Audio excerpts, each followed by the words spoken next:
In a city where prejudice still simmers beneath the surface, a young black woman was stopped on a quiet corner for no reason, no warning, no explanation. What began as a routine encounter turned dark in seconds. Sharp questioning, demeaning words, a hand where it didn't belong, and then the unthinkable. A uniformed officer, shielded by his badge, tried to force her into his patrol car. It wasn't a mistake. It was a setup, an abuse of power in broad daylight.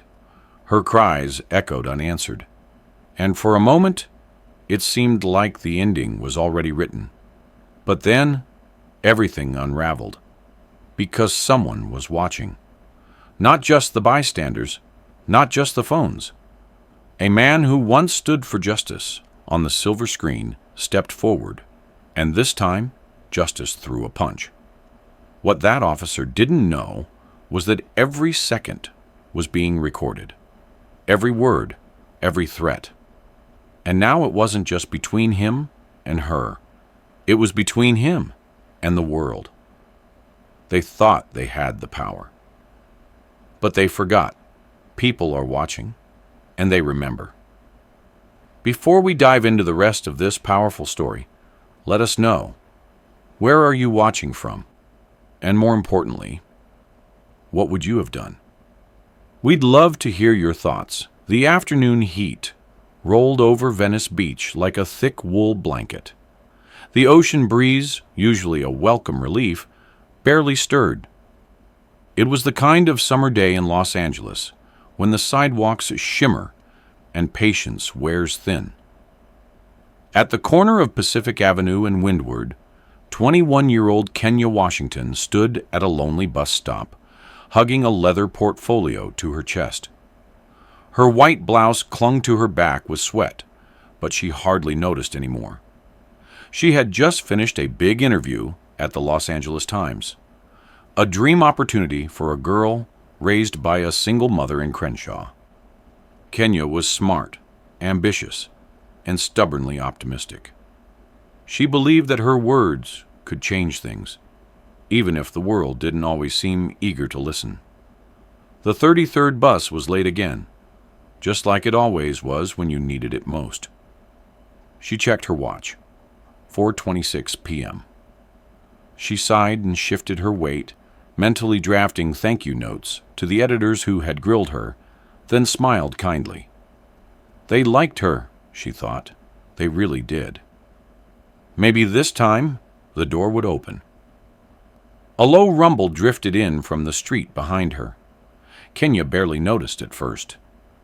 Police cruisers were a regular sight in Venice, especially around the boardwalk, and the edges where the tourists thinned out and the locals began. But this cruiser didn't keep rolling. It slowed, then stopped. She glanced sideways, heart sinking slightly. An LAPD car, black and white, like a threat dressed in tradition, parked at an angle near the curb. The driver's door creaked open. Out stepped a tall white officer in mirrored sunglasses and a high and tight haircut that said he'd seen too many fights and started a few more than he should have. His name was Kyle Drummond, though Kenya didn't know that yet. What she did know, instantly, was the kind of man he was. He looked her over slowly, without a word. It wasn't curiosity, it was inventory. "You live around here?" he asked, his tone flat but already edged. Kenya met his gaze. "No, sir, just waiting on the bus." He took a step closer. "You'll look a little out of place." She forced a polite smile. "It's a public sidewalk, sir." "ID!" he barked. "Excuse me?" "I said show me your ID." Her heart began to race. "I haven't done anything wrong." That wasn't a question. Kenya swallowed hard, reached into her tote bag, and handed him her UCLA student ID. He stared at it, jaw tightening. "What are you doing here, really?" "I just finished an internship interview. I'm heading home." He stepped closer, too close now. "You seem nervous." "I'm uncomfortable. There's a difference." He smirked. Smart mouth, huh? She felt it building. The dread, the helplessness wrapped in control.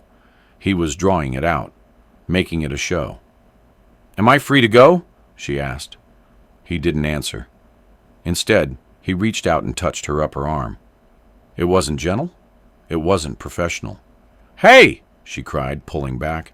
Watch yourself, he snapped. You getting mouthy could get you hurt. Her voice cracked. You're harassing me. I'm protecting the neighborhood. From me? From trouble. His hand went to her shoulder again, firmer this time. You're coming with me. Kenya twisted, trying to pull away. I haven't done anything. Stop resisting, he growled. This is a lawful stop. No, it isn't. Enough, he said. Get in the car. His hand pressed hard against her back now, guiding, no, forcing, her toward the open door of the cruiser. She dug her heels in, panic rising. Let me go, she screamed. Across the street, two tourists, holding ice cream cones, paused. One pulled out a phone but didn't record. Not yet. Kenya's voice wavered. Please, I didn't do anything. And then, through the sweltering air, another voice emerged. Let her go. It wasn't loud, but it carried, solid and still, like a tide you didn't see coming until it lifted you off your feet. Kyle turned, still gripping Kenya's shoulder. From the shadow of a closed coffee shop across the street stepped a man, gray hoodie, faded jeans, ball cap pulled low.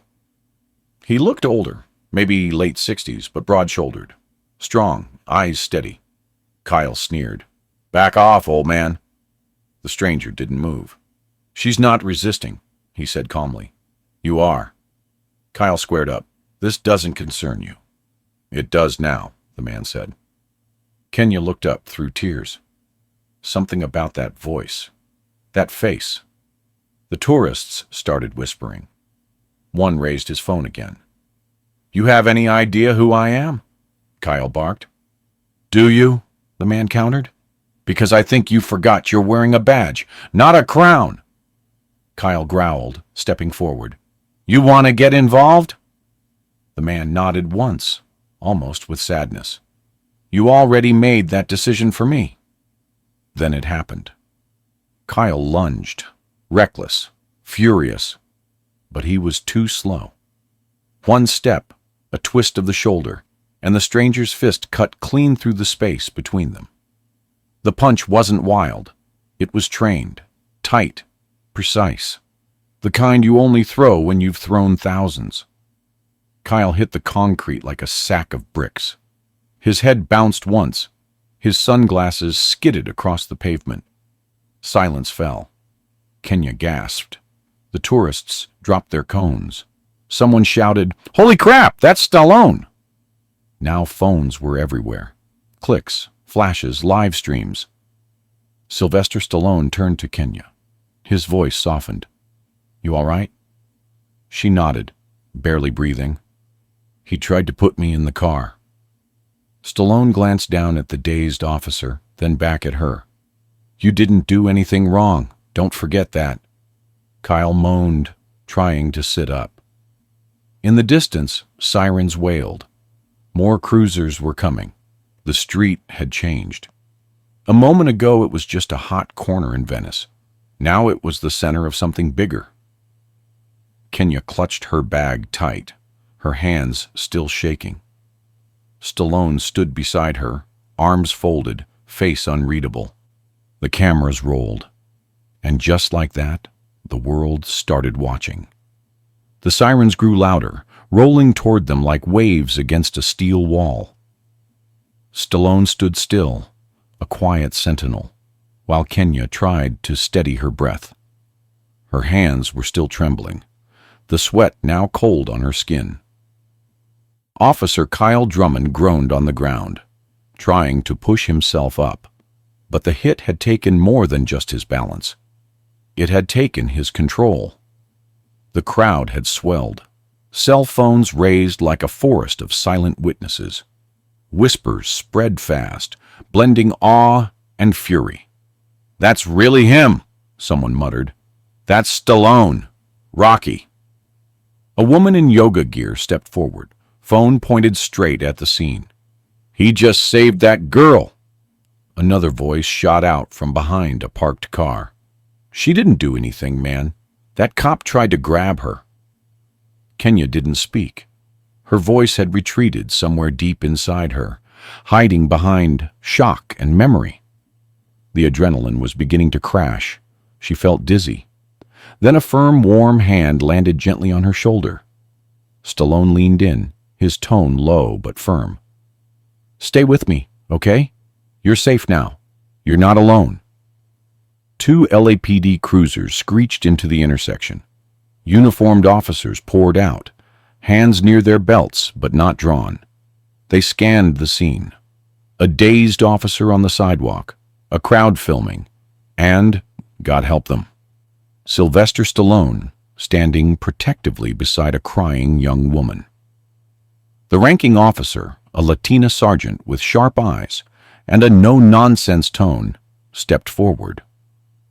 "What the hell happened here?" she asked, eyes flicking between Kyle and Stallone. Kenya pointed. Her voice was barely audible, but clear. "He grabbed me, tried to push me in the car. I didn't do anything." Stallone followed up. "I saw the whole thing. He was escalating, no cause, no warning. Just went after her, like she was property." The sergeant turned to Kyle, who was now sitting upright, one hand pressed to his jaw. His face was flushed red, not from pain, but from humiliation. "She was acting suspicious," he mumbled. "I was doing my job." "By laying hands on her without cause?" the sergeant snapped. "You want to try that line again with body cams and 20 cell phones recording?" Kyle opened his mouth but said nothing. The weight of what had just happened was settling in like cement. Kenya was taken aside for a witness statement. A female officer handed her a bottle of water, asked gentle questions, offered a moment of shelter beneath the shade of the patrol SUV. Meanwhile, Stallone remained standing exactly where he'd been, arms crossed, expression unreadable, as though he wasn't just watching the scene, but memorizing it. Within minutes, local reporters showed up. First a single van from Channel 7, then two more from smaller outlets. Microphones, cameras, live feeds, questions. "Mr. Stallone, did you intervene physically?" "Sir, do you believe this was racially motivated? Is this part of a larger problem in the LAPD?" Stallone raised a hand. "I'm not here to make a speech," he said quietly. "I'm just here because a man in a uniform forgot what that uniform means." Then he turned, looked Kenya in the eye, and added, "And I wasn't going to let her face it alone." By that night, the footage had gone viral. The video of Kyle grabbing Kenya, her scream, and Stallone's calm but firm intervention had been shared across every platform, from Twitter to YouTube, from Facebook to national news. Hashtags spread like wildfire. Protect Kenya. Stallone steps in. Justice on the corner. News anchors dissected every frame. Legal analysts weighed in. Civil rights advocates called for accountability. But while the internet buzzed, Kenya sat alone in her bedroom in Crenshaw, her face still hot from crying, her body aching with the leftover tension. Her mother, a nurse at Cedars-Sinai, sat beside her, rubbing her back like she had when Kenya was a child. "You're brave, baby," she whispered. "But I shouldn't have to be," Kenya murmured. "I just wanted to get home." The next morning, Kenya's voicemail was full. Reporters, activists, producers from morning shows and primetime panels. A call even came from a representative at the ACLU, offering legal support and emotional counseling. But the message that caught her off guard was the one from her journalism professor at UCLA. "You have a story," the voicemail said. "A real one. If you're ready to write it, we'll publish it." That afternoon, she sat at her desk, opened her laptop, and began to type.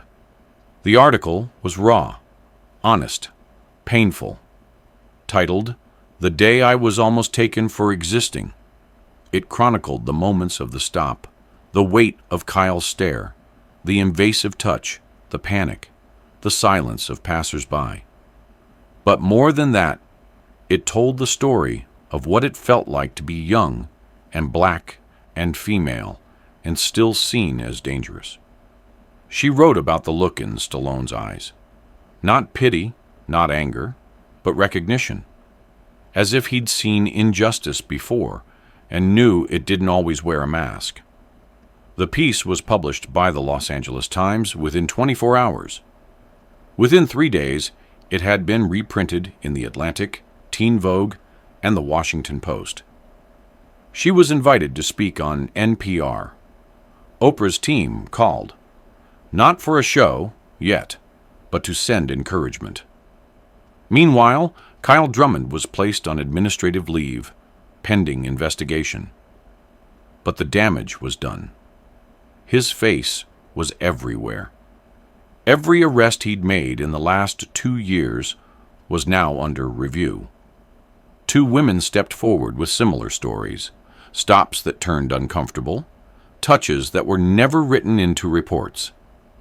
The department scrambled to contain the fallout, releasing statements about protocol and due process. But the city wasn't interested in patience. They wanted change. Stallone, for his part, declined interviews. He issued one brief statement through his publicist. "We can't punch our way out of every problem, but sometimes a punch wakes the system up." When pressed about Kenya, he added, "She didn't need a hero. She needed someone to believe her. I just happened to be there first." Kenya was invited to city council meetings, rallies, panels on policing and racial profiling. At first, she hesitated. She hadn't asked for this spotlight. But then she remembered the silence at that bus stop, the way no one spoke until Stallone did, the way her voice had almost disappeared, and she knew she couldn't let it happen again. One evening, she stood before a packed auditorium at Loyola Marymount University. Her speech wasn't fiery. It was measured, grounded, and devastatingly clear. "I was treated like a threat," she said. "Not because I had a weapon, but because I had the wrong skin in the wrong zip code. But I am not your threat. I am your neighbor, your classmate, your daughter." In the crowd, seated inconspicuously in the back row, was Stallone. He didn't want thanks. He didn't even stay for the end. But before he slipped out the door, he left a folded piece of paper with the event coordinator. It was a note for Kenya. She would read it later that night. It said simply, "Keep swinging." The days that followed were a blur of headlines, hashtags, and handshakes. Kenya had become, against her will at first, a public figure. Not a celebrity, but a voice, an image, a symbol of what too many had faced, but too few had witnessed so clearly. The footage didn't just show a crime. It showed a pattern, a reflex, a centuries-old echo of control dressed in a modern uniform. People saw themselves in her.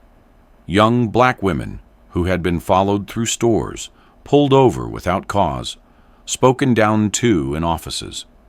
Mothers and fathers who had told their children the same tired warnings. Keep your hands visible. Don't talk back. Make it home. Kenya was no longer just a journalism student. She was now a witness to something much larger than herself. But she didn't let it define her. She shaped it. Her second article, "What We Carry," was even more powerful than the first. In it, she explored the weight of inherited fear, the way her mother's hands trembled every time she saw flashing red and blue lights. She wrote about her little cousins who watched the viral clip and asked why the man was so angry at her. She couldn't explain it. Not fully. But she tried. She wrote until her fingers hurt.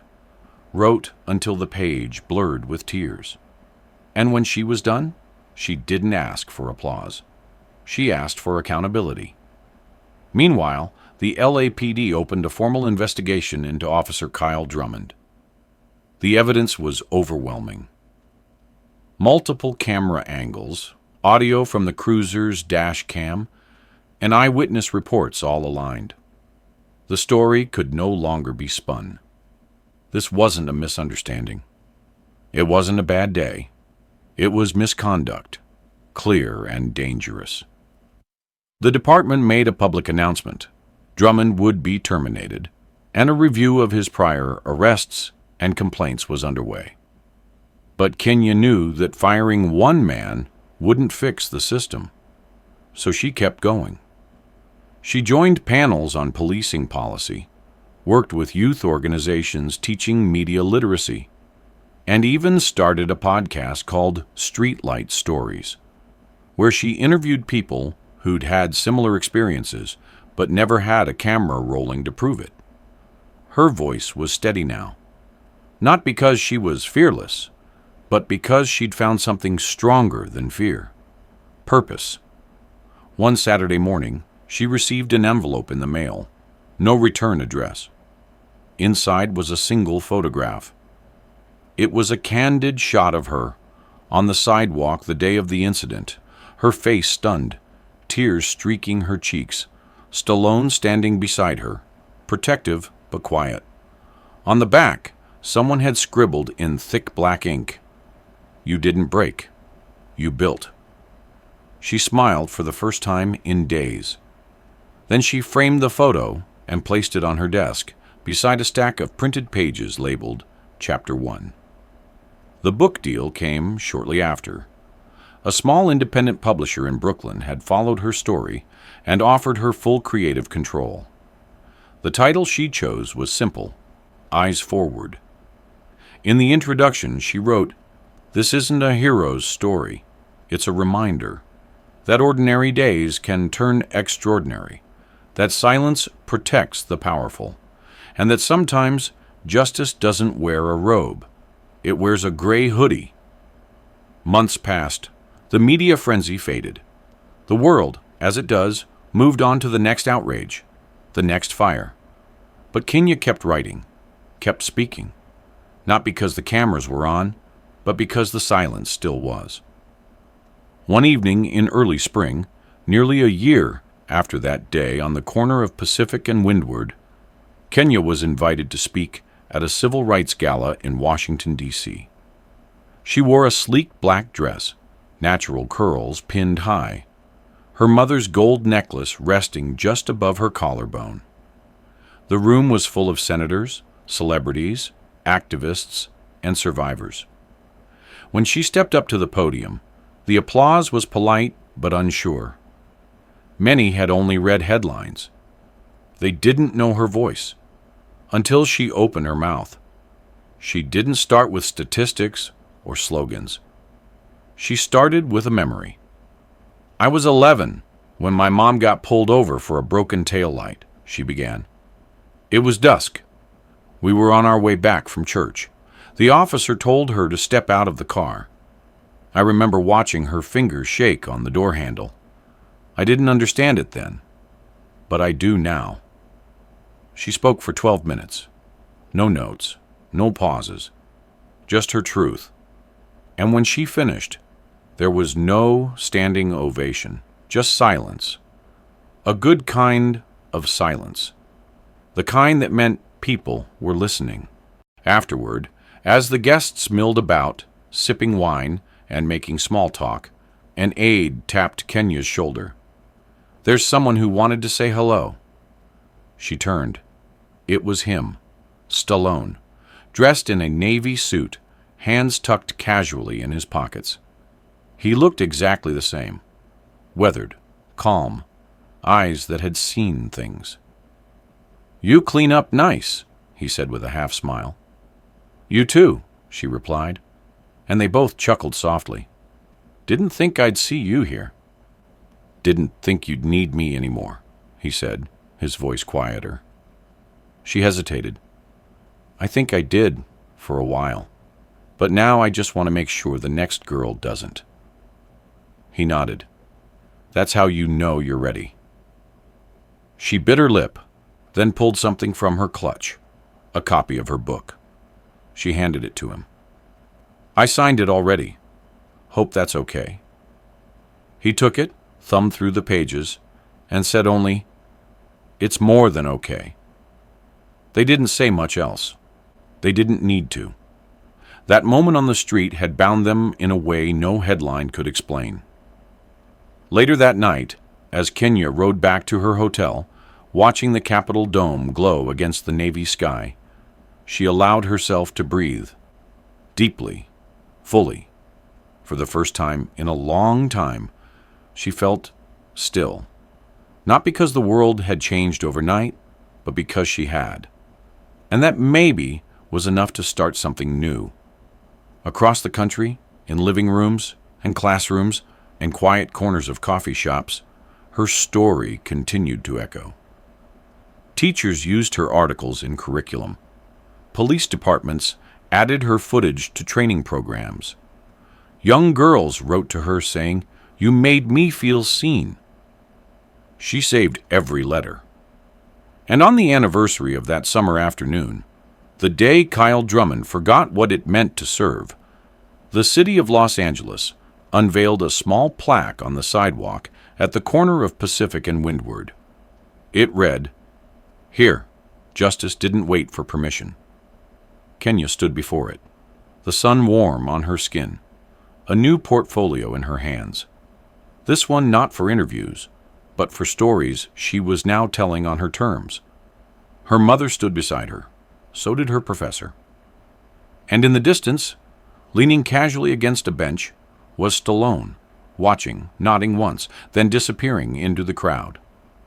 Not every story ends with a knockout punch. Some end with a girl standing tall, eyes forward, knowing the fight continues, and knowing she's ready for it.